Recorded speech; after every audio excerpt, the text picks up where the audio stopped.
Hello friends, आप Mukesh Goyal. I hope कि आप बहुत अच्छे हैं। और फ्रेंड्स, आज हम जो बात करने वाले हैं वो जो अपनी यूनिट है that is fundamentals of environmental science, उसके प्रीवियस ईयर क्वेश्चंस और जो रिसेंट में अलग अलग एग्जाम्स में क्वेश्चंस पूछे जा रहे हैं वो सब बातें करने वाले हैं। और ये जो क्वेश्चन है एज इट इज रिपीट हो ना हो, ऐसा नहीं है कि question as it is repeat हो जाए, लेकिन इनके जो कंसेप्ट्स हैं वो तो रिपीट होते ही हैं। तो बहुत आराम से कंसेप्ट्स को समझना है, बहुत रिलैक्स होके एक एक क्वेश्चन को समझना है। ठीक है, तो हमें शुरू करना है। इससे पहले कि मैं आपको क्वेश्चन के बारे में डिस्कस करूं, मैं कुछ आपको बैचेस की इंफॉर्मेशन दे देता हूं। अगर आपको विलिंग है आप और आपकी इच्छा है तो आप सुन सकते हैं। अपनी वेबसाइट है दैट इज www.swmg.in, या फिर प्ले स्टोर में अपनी मोबाइल ऐप है दैट इज SWMG, और ये अपना कॉन्टैक्ट नंबर है। इस पे आपको किसी भी तरह की इंफॉर्मेशन लेनी है तो आप जानकारी ले सकते हैं। हमारी वेबसाइट और ऐप पे JKPSC जो स्कूल लेक्चरर के लिए पोस्ट निकली हुई है इन्वायरमेंट साइंस के लिए, उसके लिए अभी कोर्सेज चल रहे हैं। अगर आप विलिंग है तो ज्वाइन कर सकते हैं। और अपना पेपर 2 इन्वायरमेंटल साइंस है UGC नेट के लिए, इसके लाइव बैचेस स्टार्ट हो चुके हैं फ्रेंड्स। इसकी 2 या 3 क्लासेस हो चुकी है नेक्स्ट दिसंबर एग्जाम के लिए। अगर आप विलिंग है तो ज्वाइन कर सकते हैं।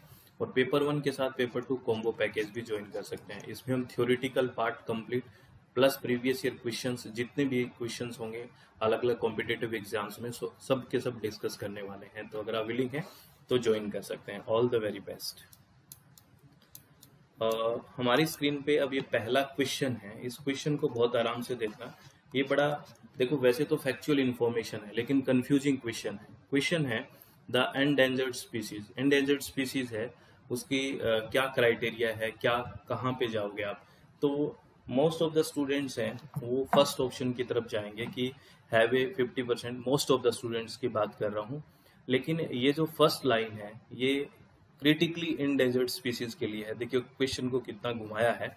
ये क्वेश्चन पूछा है था एंडेंजर्ड स्पीसीज, ठीक है। तो इसका राइट ऑप्शन, आप देखो क्वेश्चन को पहले सुन के कमेंट में राइट ऑप्शन करने की सोचो अपने आप पे कि अच्छा ये राइट ऑप्शन होगा, फिर मैच करो कि आपने कितना सही किया कितना गलत किया। ठीक है, इसका राइट ऑप्शन 4 होगा।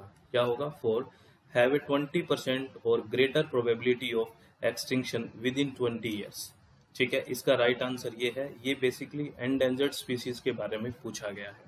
देखना कहाँ कंफ्यूजन क्रिएट करवा दिया ना, क्योंकि most of the student first option में ही जाएंगे। ठीक है, तो देखो फर्स्ट ऑप्शन किसके लिए है? जो क्रिटिकली एंडेंजर्ड स्पीसीज है उसके लिए है। देखो the to qualify as critically endangered CR on the IUCN red list a species must meet at least one of the following criteria. ये क्रिटिकली एंडेंजर्ड के लिए है। ए 50% और higher chance of become extinct in the next 10 year और 3 generation, और 250 और fewer future individuals in total, and 50 or fewer virtual individuals per सब population। ये बेसिकली क्रिटिकली इंडेंजर्ड के लिए है। और इंडेंजर्ड स्पीसीज के लिए क्या है? ए 20% और higher chance of becoming extinct in the next 20 year और 5 जनरेशंस। ये हमने जो ऑप्शन था वो बात की है। और 2500 और fewer mutual individuals in total, and 250 और fewer म्यूचुअल इंडिविजुअल्स पर सब पॉपुलेशन। ये बेसिकली एंडेंजर्ड स्पीसीज का है। तो ये कंसेप्ट आपको ध्यान रखना है। क्रिटिकली एंडेंजर्ड और एंडेंजर्ड स्पीसीज के क्वालिफाई करने के लिए बेसिकली क्या क्या चीजें हैं और IUCN रेड लिस्ट में क्या बोला गया है। ठीक है, क्या क्या क्राइटेरिया है। तो राइट ऑप्शन कौन सा हो गया? इसका 4th हो गया। नेक्स्ट क्वेश्चन की तरफ चलते हैं। ये नेक्स्ट क्वेश्चन है और इसमें आपको, आप जब भी क्वेश्चन पढ़ो एक चीज ध्यान रखना कि वो इनकरेक्ट पूछ रहा है या करेक्ट पूछ रहा है। जल्दबाजी में जैसे इस क्वेश्चन में पूछा है चूज द इनकरेक्ट स्टेटमेंट, लेकिन हम जल्दबाजी में क्या करेक्ट स्टेटमेंट को चूज करके आ जाते हैं, फिर सोचते हैं अरे यार मैंने ये पढ़ा नहीं, या फिर यस बोल रहा है नो बोल रहा है। ये थोड़ी बातें आप आराम से, क्वेश्चन पढ़ने में थोड़ा टाइम लगाएं, हम ऑप्शन पढ़ने में थोड़ा ज्यादा टाइम लगाते हैं, तो ये चीजों को ध्यान रखें। क्वेश्चन है चूज द इनकरेक्ट स्टेटमेंट। आपको इनकरेक्ट स्टेटमेंट चूज करना है। पहला कह रहा है components of air quality standard are the indicator as an averaging time, the form and the level. अगर हम एयर क्वालिटी स्टैंडर्ड की बात करते हैं तो are the indicator and average time, ये सब तो बिल्कुल हम बात भी करते हैं जब एयर क्वालिटी स्टैंडर्ड्स की बात करते हैं। NAAQS की बात, national ambient air quality standard की बात करते हैं NAAQS की। तो ये तो सही है, जबकि हमें इनकरेक्ट स्टेटमेंट देखना है। सेकंड कह रहा है primary air quality standards are more restrictive than the secondary. ये भी बिल्कुल सही है, क्योंकि जो प्राइमरी एयर क्वालिटी स्टैंडर्ड्स होते हैं वो बेसिकली ह्यूमन को इम्पैक्ट ना करे इसके लिए रखे जाते हैं, और सेकेंडरी होता है प्लांट्स वगैरह के लिए। तो जो प्राइमरी एयर क्वालिटी स्टैंडर्ड्स होते हैं वो मोर रेस्ट्रिक्टिव होते हैं देन सेकेंडरी, ये बात भी ठीक है, जबकि हमें तो इनकरेक्ट देखना है।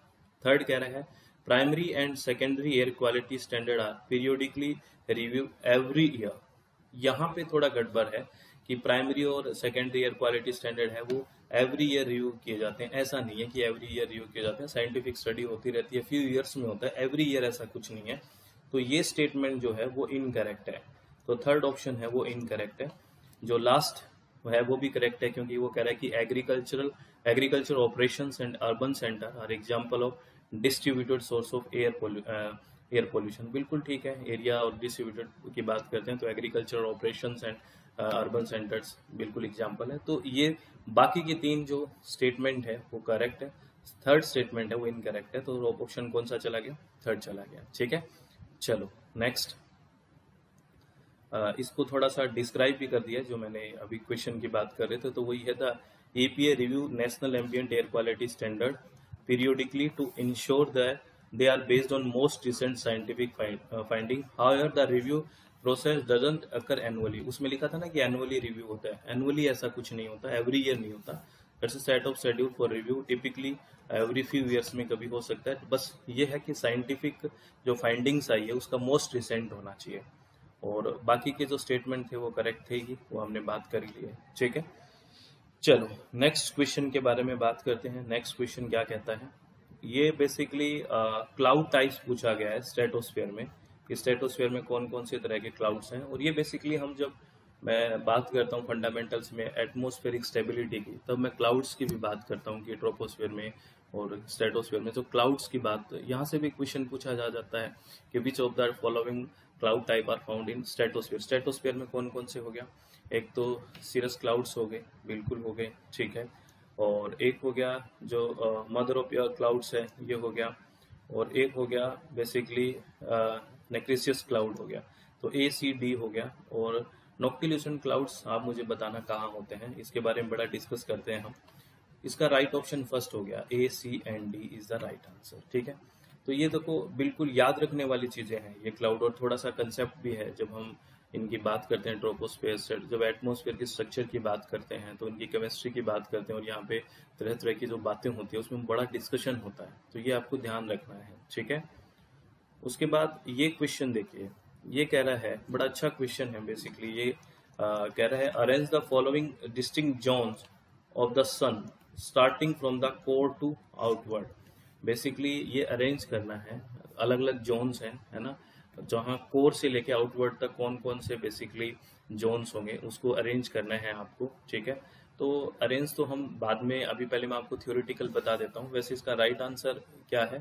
फोर्थ है, यानी कि इसमें सबसे अगर कोर से आउटवर्ड जाएंगे, इसमें जो ऑप्शंस दिए हुए हैं इसमें जाएं तो रेडियो एक्टिव जोन है, बाद में कन्वेक्शन जोन है, बाद में फोटोस्फेयर जोन है, और उसके बाद क्रोमोस्फेयर जोन है, और इसमें लास्ट में कोरोना है। ठीक है, ये बेसिकली जोन्स है, इसमें राइट ऑप्शन ये है।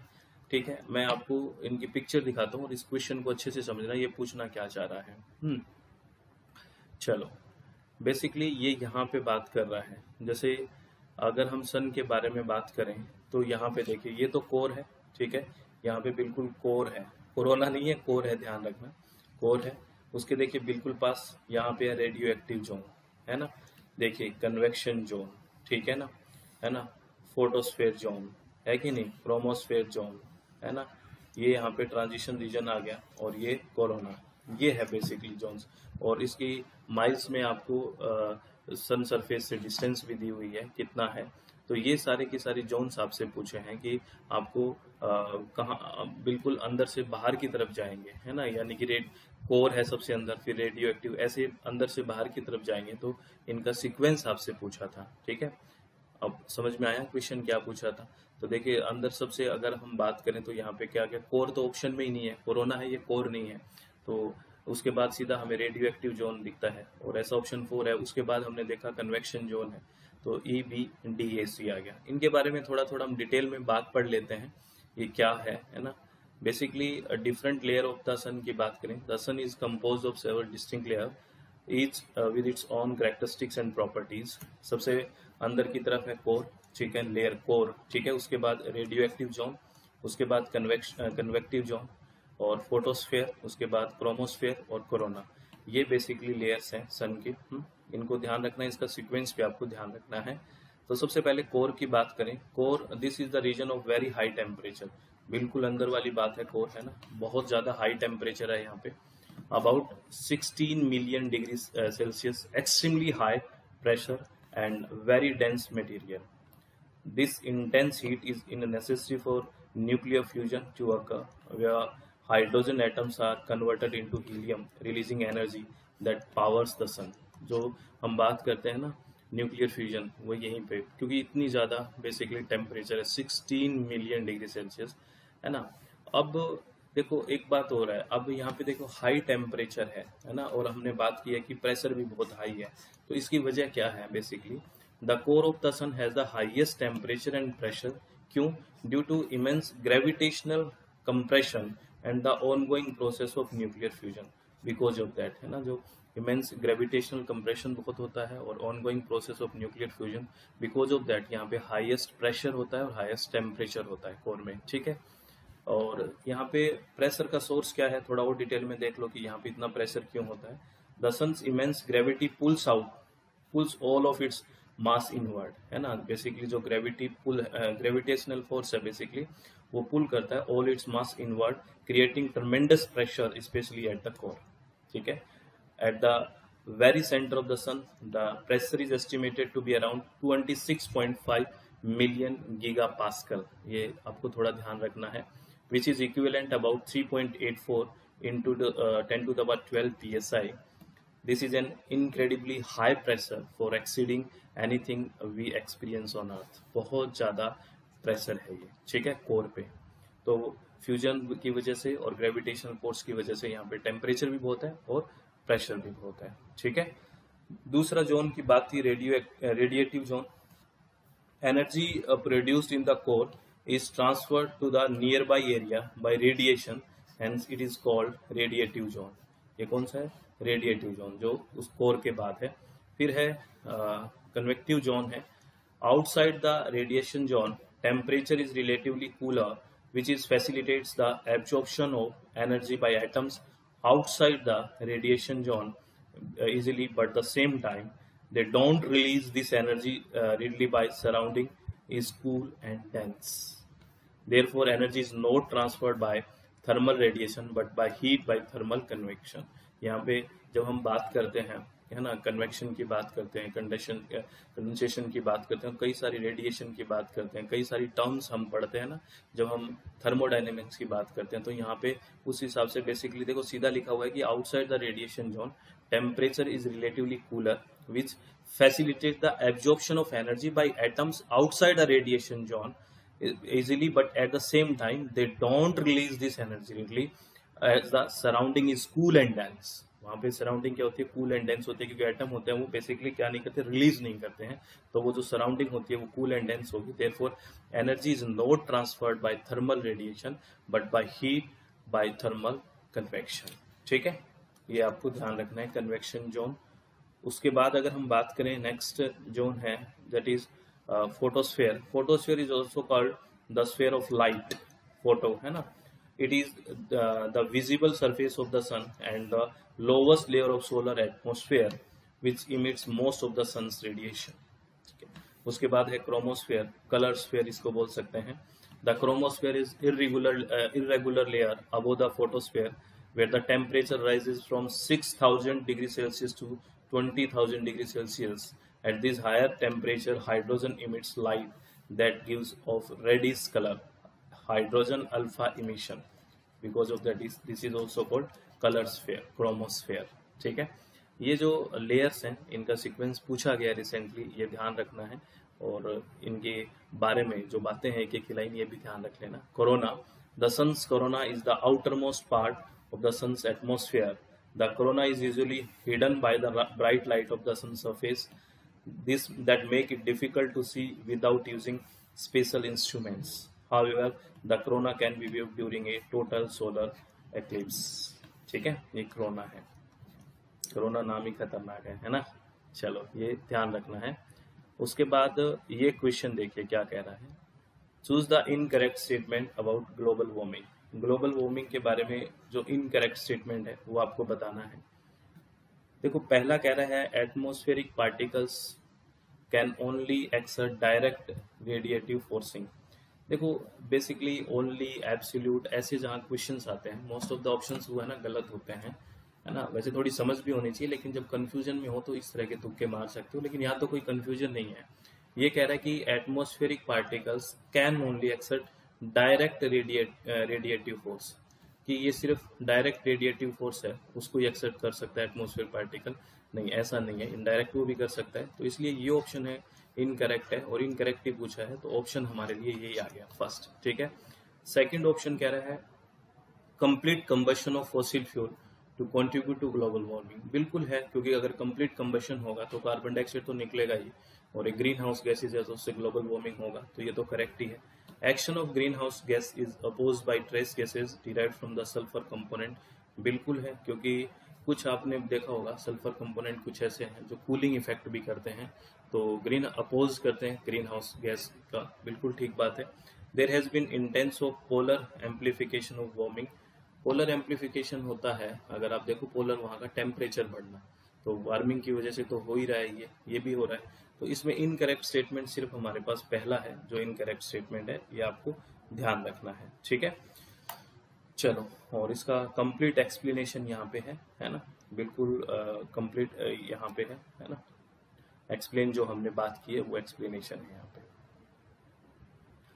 उसके बाद नेक्स्ट क्वेश्चन है arrange the following gases in decreasing order of their percentage abundance in atmospheric on dry basis, है ना। इस तरह का क्वेश्चन आ जाता है डिक्रीजिंग ऑर्डर, और ये जब हम पहली क्लास होती है एटमॉस्फेरिक स्ट्रक्चर की हम बात करते हैं, जब फंडामेंटल्स की बात करते हैं, तो ये हम टेबल शुरुआत से ही पढ़ लेते हैं कि ये टेबल है, आपको ध्यान रखना है, क्योंकि इससे क्वेश्चन आते हैं। देखिए अब की बार रिसेंटली ये क्वेश्चन पूछा गया है, क्या है ये क्वेश्चन देखिए कि arrange the following gases in decreasing order of their percentage abundance. अगर इसमें देखें, इसमें आप सीधा सीधा देखो कि मीथेन है, ये सबसे कम हो गया, और इनमें सबसे ज़्यादा है आर्गन है, तो ऐसा ऑप्शन ऐसे कई बन रहे हैं, सेकंड और थर्ड दो बन रहे हैं। और देखते हैं बेसिकली सेकंड और थर्ड में यहाँ तक बातें सेम है और ये सेम है। अब हमें सी और डी और सी देखना है। सी क्या है, हीलियम है, और डी नियोन है। तो देखो हीलियम से अगर डिक्रीजिंग ऑर्डर है तो हीलियम से नियोन थोड़ी ज़्यादा है, तो ये वाला ऑप्शन आ गया, थर्ड ऑप्शन आ गया। Third option is the right option, है ना। थर्ड ऑप्शन है वो राइट ऑप्शन है। अगर इसको देखोगे ना आप, ये परसेंटेज में दी हुई है यहाँ पे, ठीक है। देखो अगर यहाँ पे देखो नियोन, देखो यहाँ पे है थोड़ी ज़्यादा है, देखिए ये इतना है, हीलियम ये रहा, मीथेन ये रहा, ठीक है, और आर्गन ये रहा, और कार्बन डाइऑक्साइड हो रहा, ठीक है। ये आपको ध्यान रखना है, ये सीक्वेंस ही आपसे पूछा गया है, और सारा रखना है यहाँ से लेके नाइट्रोजन से लेके जिनोन तक। हो सकता है कहीं से भी क्वेश्चन पूछ लेते हैं, कौन सा ही सीक्वेंस पूछ लेते हैं, ठीक है। Next question, national mission for green India GIM is one of the 8 mission under National Action Plan on Climate Change। NAPCC पढ़ते हैं ना, national action plan on climate change, उसमें है ग्रीन इंडिया मिशन है ना। Which of the following is not listed as the aim of green India mission for forest cover and response to climate change. वैसे देखो ये question थोड़ा सा अंदर जाके बात पूछी गई है, वैसे डायरेक्टली ये पूछ लेते हैं कि कौन कौन से 8 में है, सीक्वेंस पूछ लेते हैं, इस तरह का पूछ लेते हैं, लेकिन यहाँ पे ये पूछ लिया जो मिशन फॉर ग्रीन इंडिया है उसमें not listed as aim of green India mission, थोड़ा सा ये है। तो इसमें आपको मैं बता दूं कौन सा लिस्टेड नहीं है, जो कंजर्वेशन है वो लिस्टेड नहीं है वहाँ पे। बेसिकली वहाँ पे है एनहांसमेंट है, प्रोटेक्शन है, और रिस्टोरेशन है ना। कंजर्वेशन ये थोड़ा और एक्सप्लेन कर देता हूँ मैं आपको। एक बात तो पता ही है, ये 8 मिशन है, national action plan on climate change, national solar mission, national mission for enhance energy efficiency, national mission on sustainable habitat, national water mission, national mission for sustaining the Himalaya ecosystem. देखो यहाँ से क्वेश्चन इससे 6 में पूछा गया, national mission for green India, national mission for sustainable agriculture, national mission on strategic knowledge for climate change. Basically यहाँ पे देखिए, अगर हम इसके बारे में बात कर रहे थे ना, the green India mission state its aim as enhancement, यानी कि increasing forest cover and improving the quality of existing forest, protection, safeguarding existing forest area, and restoration, bringing back degraded forest area and their former state. Basically यहाँ पे कौन सा नहीं है हमारे पास, यहाँ पे नहीं है, तो कंजर्वेशन वाला जो ऑप्शन है वो नहीं था, ठीक है, ये आपको ध्यान रखना है, ठीक। नेक्स्ट क्वेश्चन कह रहा है कि which of the following are likely consequence of global climate change. Global climate change के क्या क्या कॉन्सिक्वेंस है, क्या क्या परिणाम है ना। ओशन की एसिडिटी बिल्कुल बढ़ेगी, कार्बन डाइऑक्साइड बढ़ेगा, डिजोल्व होगी, एसिडिटी बढ़ेगी। लेवली pool of carbon in soil which mobilize much faster, बिल्कुल अगर ये बढ़ेगा तो मोबिलाइजेशन है वो मच फास्टर ही होगा। इट में एक्सीलेट सोइल सैलिनाइजेशन, ये भी एक्सीलेट होगा। It exacerbated the incidence of coral bleaching, तो होगा ही होगा, तो पढ़ते ही है। और aragonite will be more likely to dissolve into sea water, बिल्कुल ये भी है।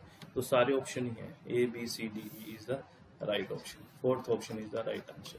सारे इम्पैक्ट आने, देखो सारे परिणाम आने अगर ग्लोबल क्लाइमेट चेंज होगा, तो इसमें कोई दोहराई की बात नहीं है। ये यहाँ पे एक्सप्लेनेशन है इन चारों पांचों ऑप्शंस का, ये आप देख लें। और नेक्स्ट क्वेश्चन है consider the following statement and choose the incorrect statement. आपको इनकरेक्ट स्टेटमेंट चूज करना है। पहला कह रहा है ozone partially absorb UV be in stratosphere, बिल्कुल ये तो करेक्ट ही है, ये लोग जबकि इनकरेक्ट पूछ रहे हैं। Conversion of inactive to active chlorine occur at surface of particle form by solution of H2O, H2SO4 and HNO3. Conversion of inactive to active chlorine occur at surface of particles formed by solution, ये भी ठीक है भाई। Third कह रहा है bromine containing hydrogen free substance halons don't have ozone depleting potential, ये गलत है। ये तो ब्रोमीन कंटेनिंग हाइड्रोजन है, ये तो बिल्कुल रखते हैं, बिल्कुल रखते हैं, इनके अंदर तो पोटेंशियल होता है ओजोन डिप्लीटिंग का। और denitrification of lower stratosphere action life और ये भी बिल्कुल ठीक है। बेसिकली इनकरेक्ट, थर्ड ही इनकरेक्ट है, ठीक है। तो ये सारी बातें आपको ध्यान रखनी है। अच्छे से क्वेश्चन समझ में आ गए होंगे, कोई भी डाउट हो तो मुझसे पूछना और अच्छे से तैयारी करना। आपको इन्फॉर्मेशन दे देता हूँ, अपनी वेबसाइट है www.swmg.in, प्ले स्टोर में मोबाइल ऐप है SWMG और ये नंबर है। यहाँ पे JKPSC की हम तैयारी कर रहे हैं, स्कूल लेक्चर जो इन्वायरमेंट साइंस है उसका, paper two environment science UGC net के लिए लाइव सेशन स्टार्ट हो चुके हैं। कॉम्बो पैकेज भी आप ज्वाइन कर सकते हैं। डिटेल बिल्कुल अच्छे से डिटेल थ्योरी के साथ प्रीवियस ईयर क्वेश्चंस को डिस्कस करेंगे, शांति से सारी चीज़ों को पढ़ेंगे। अगर आप विलिंग है तो ज्वाइन कर सकते हैं। अपने चित्त को शांत रखें, हमेशा खुश रहें, किसी भी तरह की टेंशन ना लें। ऑल द वेरी बेस्ट, बहुत बहुत धन्यवाद। Thank you, thanks a lot friends.